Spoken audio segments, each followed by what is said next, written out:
एक बार की बात है, पहाड़ियों और हरे भरे घास के मैदानों के बीच बसे एक अनोखे गांव में ओलिवर नाम का एक मेहनती किसान रहता था। ओलिवर पूरे गांव में खेतों की देखभाल करने और सबसे प्रचुर फसल उगाने के समर्पण के लिए जाना जाता था।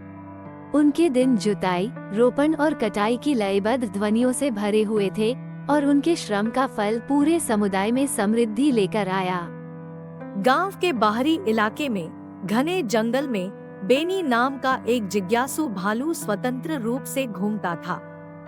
बेनी ताजे फलों और सब्जियों के प्रति अपने प्रेम के लिए जाने जाते थे।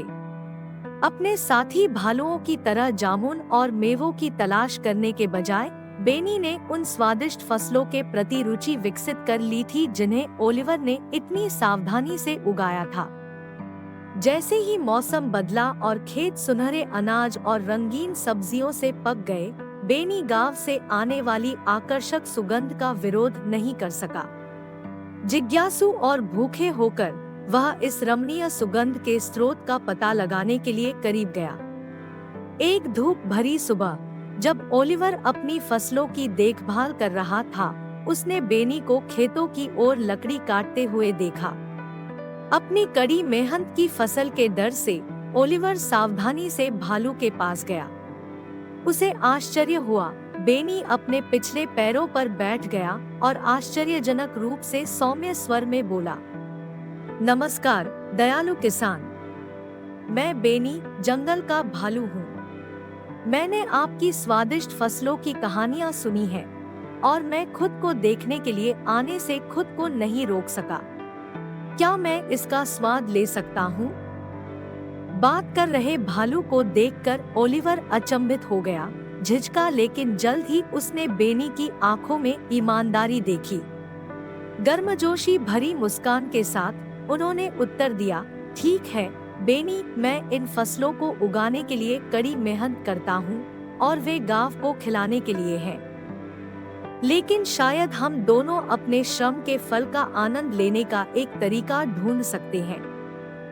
किसान और भालू ने एक असामान्य लेकिन सौहार्दपूर्ण समझौता किया। ओलिवर ने बेनी को फसल के हिस्से के बदले में खेत के काम में मदद करने के लिए आमंत्रित किया। सीखने के लिए उत्सुक बेनी बीज बोने और पौधों को पानी देने जैसे कार्यों में आश्चर्यजनक रूप से कुशल साबित हुए। इस असंभावित जोड़ी ने एक अनोखा बंधन बनाया और जल्द ही गांव में किसान और भालू के साथ साथ काम करने को लेकर उत्साह फैल गया। जैसे जैसे फसल का मौसम नजदीक आया, ओलिवर और बेनी ने अपने संयुक्त प्रयासों की प्रचुरता का आनंद उठाया। कभी बंजर पड़े खेतों में अब विभिन्न प्रकार के फल और सब्जियां उगती हैं, जो गांव और बेनी दोनों के भरण पोषण के लिए पर्याप्त है। शुरू में संदेह करने वाले ग्रामीणों ने असाधारण साझेदारी देखी और सहयोग और समझ के बारे में एक मूल्यवान सबक सीखा। किसान जो लगन से काम करता था और भालू जो एक बार फसल खा जाता था, ने सहअस्तित्व का रास्ता ढूंढ लिया, जिससे समुदाय में एकता और सद्भाव की भावना पैदा हुई। ओलिवर और बेनी की कहानी दूर दूर तक फैल गई और पीढ़ियों से चली आ रही एक प्रिय कहानी बन गई। एक समय भय से विभाजित गांव ने सीख लिया था कि सहयोग और दयालुता सबसे अप्रत्याशित अंतराल को भी पाट सकती है।